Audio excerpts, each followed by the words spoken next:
Hello, and welcome to this week's broadcast. I am Anne Follette, and I am a surface pattern designer and an online coach. And this week's video is going to be super fun because, believe it or not, Valentine's Day is right around the corner. And I wanted to make sure that I was doing this several weeks in advance so that you have time to both practice and to get yourself organized and to create whatever you decide to create. It could be an illustration like I'm going to be doing on screen, but you can also turn that into an iPhone wallpaper or a phone wallpaper. And you can also turn it into a greeting card. So let's get started. And what I have on screen is a little hand-drawn tree that I made. And you could actually replicate something like this using the blob brush tool. And the blob brush tool is actually over here in the toolbar area, and it's underneath your paintbrush. So if you right-click on your mouse when you're hovering over the paintbrush tool, you can select the blob brush tool. And then all you need to do is it turns your cursor into a brush essentially, and you can then decide that you want to make a similar kind of a tree. And you can make this line fatter or thicker by coming up to this stroke up here. Do you see where my cursor now is up here? This is only a 1 pixel thick line, which is kind of tiny. So if I click on the down arrow, I can then change it to 5. I have to make sure that I have actually selected it first, and then I can come up here and I can change the size. And there you go. Now you can see that it's about the same thickness as this. So you can try to, reproduce something that looks like this using the blob brush tool, or you could sketch it in your sketchbook and then import that sketch into Adobe Illustrator and image trace it. And I'm happy to do a tutorial on the image trace process at a later date. But for now, I'm going to use this cute little tree, and I'm going to use these little kind of funky Valentines that I have also created. And then I picked a color palette that has about 4 different pinks. And then I thought, why not throw in a gray? And all I'm going to do now is take these by selecting them, and then I'm going to bring them over to the tree, and I'm kind of going to hang them on the branches as though they are hanging from the branch. And what I showed you in an earlier tutorial was how to bring things to the front or move things to the back. So what I want to do is select my tree. I'm going to right click and I'm going to go to Arrange, Send to Back, so that all of the Valentines are actually above the tree branches instead of being below them. And I am going to place one of each for now. And then I'm going to make duplicates. And so I am going to show you how to do that. It's pretty simple. You essentially click on one of the little motifs of the Valentine. And then because I am on a Mac, I'm going to hold down the Option key. But if you're on a PC, hold down the Alt key. And all of a sudden your cursor changes into 2 arrows instead of just 1. And then just click and drag and then release your mouse and then release your finger from the Alt or the Option key. And you have a duplicate.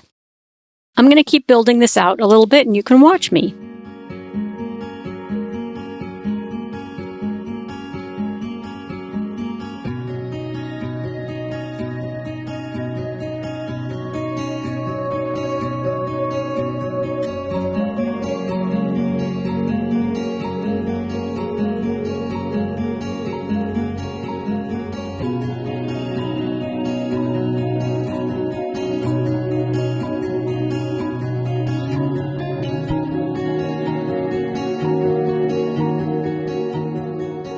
One of the things that's fun to do is to rotate these, which I've been showing you how to do. You click on them, and then when you come up to one of the corners, you can basically, as soon as you see the 2 little arrows pointing left and right, you can then click and swivel to rotate your item around and make sure that it looks a little bit different from the other ones that are on the tree. And another way to do that is if you select an item. So let's make a new copy by holding down the Option key on your Mac or the Alt key on your PC, and then click and drag it to another location. Now, if I don't want them to look exactly identical, another way to make it look different is to right-click with your mouse and then come down to transform, and then go to reflect, and you've got two options. You've got a horizontal reflection or a vertical reflection, and I've clicked on vertical, and then I'm just going to click OK. And now all of a sudden we have this oriented in the opposite direction. And now I can just click and move it up to my tree and place it on the tree. Now we can, as you can see in this example over here, this version that I made is very, very dense. And these are all just teeny little heart-shaped dots almost, whereas this version has much, much bigger elements on it, which is cute and different. And the idea is for you to just get inspired to create your own either tree or just your own little illustration with hand-drawn hearts. So I am going to keep going to fill this out some more, and you can watch me, and then we'll wrap things up.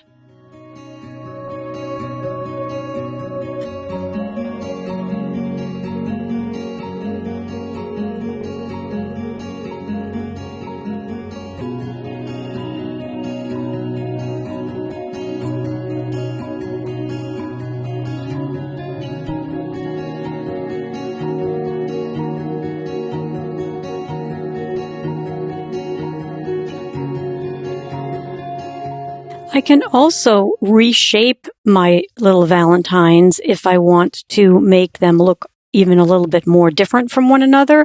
And all I need to do is click on one of them and then come to one of these center nodes. And so, for example, if I wanted to make this one less long, I just come until I'm hovering over the center node and my cursor changes into two arrows, and then I can just click and drag. And this is going to just move it up and down. You notice if I try to move my cursor over to the left, it doesn't do anything. And now that does not keep this heart shape in the same proportions as this one because I've actually changed the center node. But that's another way to create a little bit more interest and to make sure that everything on the tree doesn't look exactly the same. What you can also do is if you select one and you go to one of the corners, I want to show you that if I pull outwards, it's going to pull the shape out from that lower right-hand corner. And, or you could take this node in the upper left-hand corner and do the same thing. And you can also pull from any one of the corners. And if you actually want to keep it in the exact same location and just make it smaller or bigger from this exact location, meaning it's kind of like becoming bigger from the center, all you need to do is hold down the Alt key on your PC, or it's the Option key on a Mac, and then also hold down your Shift key simultaneously and see what happens. The heart gets bigger from the center, so it's staying in exactly the same location, but it's either getting bigger if you're pulling outward or smaller if you're pushing inward. But it's staying proportional, and it's actually just staying in exactly the location you want. And that can be a very handy trick.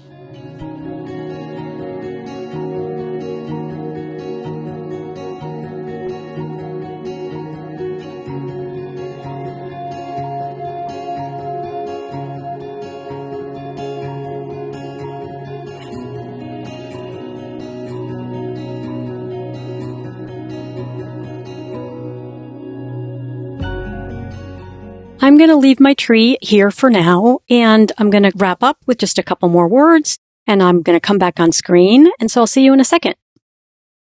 I hope you enjoyed that fun little tutorial and that you now have some really great ideas for what you can make. The possibilities are endless. So have fun. And I always like to say in closing that I am Anne Follett, and it's never too late to create. Bye for now, and I'll see you next week. If you enjoyed this broadcast, please go to my website, AnneLaFolletteArt.com. What you see on screen is the cover image that you see as soon as you land on the website. And all the way at the bottom, you can follow me on Instagram at AnneLaFolletteArt. And there's a link there for you to click on.